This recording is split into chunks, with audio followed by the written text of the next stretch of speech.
Yo, what's up, YouTube? It's YT Wake 'em Up, back at it again with another video. This one is about Americans living paycheck to paycheck. This is pretty much a rant on how people are tired of it. People are sick and tired of being sick and tired. This is nothing new, man. Y'all know as inflation continues, prices continue to get higher, and people are still continuing to be stuck in the cycle of being paycheck to paycheck and really can't get out. This is what they set up for us. This is how they intended for the economy to be right now. And we're feeling the effects of it due to everything that has happened throughout the last 4 years, right? We don't got to go into specifics. We already know what it is. We already know what happened. We already know why we're in this predicament right now, right? Let's continue with this saga momentarily. First, I need you to thumbs up this video and smash the subscribe button. Everybody that's new, smash subscribe so you can see these videos pop up on your timeline on a day-to-day basis. And every single person that's watching, thumbs up this video. Need y'all to do that for me so the algorithm can push this content out to new viewers and we can reach the masses, man. With that being said, let's go. Let's go. Have you heard the term the working poor yet? Basically, it's someone who has to live paycheck to paycheck. I just read an article that said 1/3 of American workers fall in this category now.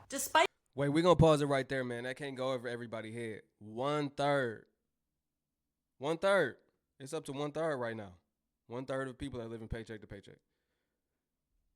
Records showing that pay has actually increased over the last 2 decades, it's not enough. I think anyone who has paid rent or a mortgage completely understands what I'm talking about.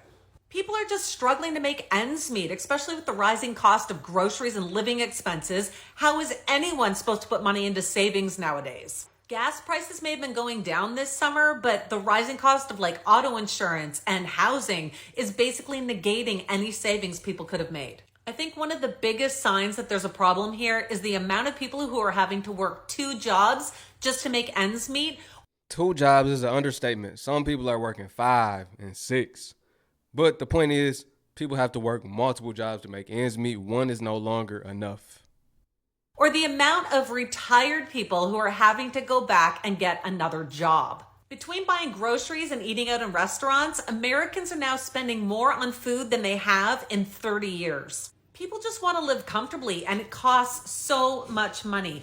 It's being estimated that things cost about 21% more than they did in 2020. I don't think it comes as any surprise that lower income workers making about $50,000 a year are obviously the ones saying they're struggling the most. But even people making $100,000 or more a year are complaining that they're barely making ends meet. People are obviously trying to cut back and economize, but maybe there's just nothing else to cut out anymore. Changes need to start happening, and a lot of people are looking to boost their income. There are so many side jobs now and other people trying to get 2 jobs. Hopefully government officials are looking into this to come up with some sort of solution, but if you're feeling alone out there, don't. Like I said, 1/3 of Americans are in the same situation. Y'all remember just not long ago, 6 figures was something that was an accomplishment or a goal that you might have, you know, to get from 5 figures to 6 figures. But now 6 figures in this economy just is not enough. You really need to make anywhere above 500,000 and more, which is not really attainable for most Americans. Let's just be real. The American dream is now unobtainable. So now the best thing that you could do is, and I say this every single video, man, just work on being self-sufficient, or just come to the reality that you won't be able to participate and just live a life of fulfillment. Just live a life that you enjoy. I don't want to be a doom and gloom channel, y'all.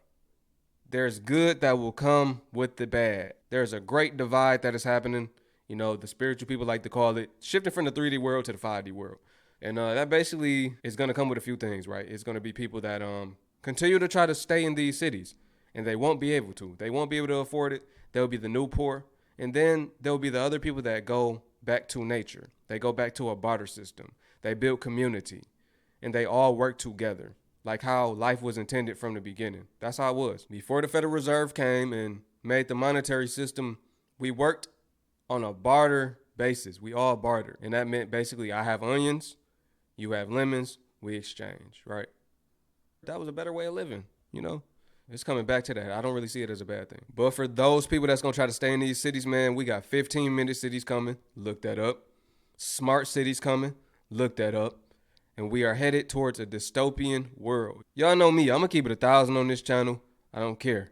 They want to distract y'all with Agenda 25 and all of that, but they don't want to focus on Agenda 2030. Well, it's July 1st, and I am short on rent again. I'm a caretaker for a disabled child, and his family was supposed to pay me on Friday, and they did not. I sent them a reminder text because they frequently forget, and they have not acknowledged it, and They're taking advantage of you. It ain't no frequently forget and I'm going to still do the work. No.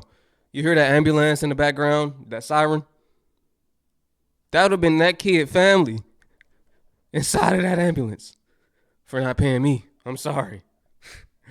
They taking advantage of this girl, man. You can't allow people to do that. If they frequently do it the first time, she should have checked them, period. So it didn't come to the point that this would be something that was frequent. First time, you should have nipped that in the bud. But let's hear what she's saying, man. She basically didn't get paid from the family of the child that she's taking care of, being their caretaker. and I needed the bulk of that paycheck to pay my rent this month. I had a lot of extra expenses this month, so I needed like $500 of that paycheck to make my rent this month, and now I don't have it. And I know it's not that big of a deal. They'll probably remember in a day or two, and I won't even get a late fee till like the end of the week. But I just don't want to be in this position anymore. Like, I am so tired of living literally paycheck to paycheck. I'm so stressed all the time. I'm gonna have a heart attack before I turn 30. And now I don't know why I'm telling strangers on the internet that are just going to tell me that I'm fucking a failure or whatever. Nah, we can't say she a failure. Everybody got to come to terms that this is what we're living through right now. It is bad. Things are bad. We living through a recession. They don't want to admit it, but we are. So nobody should feel bad. Even the influencers, people on social media, they going through it too. People just post their highlights. Okay, so did y'all know that 1/3 of six-figure earners are living paycheck to paycheck? And paycheck to paycheck is if one of your paychecks does not come, you could be on the street without a car, hungry, destitute, and desperate.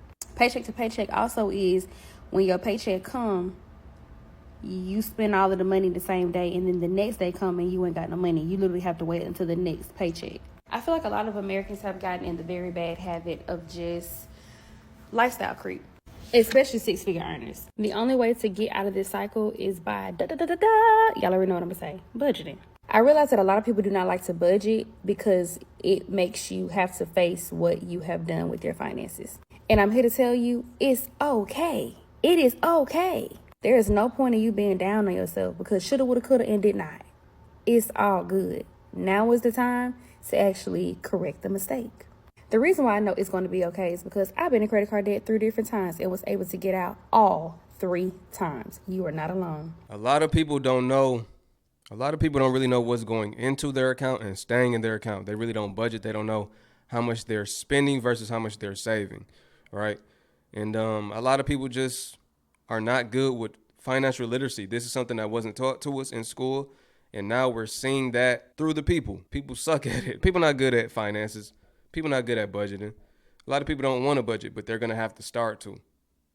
They're going to have to make a lot of changes throughout this next wave, or they're going to have to downgrade, get rid of things. There's nothing wrong with it. If you live beyond your means, if you make 6 figures, 7 figures, it don't matter.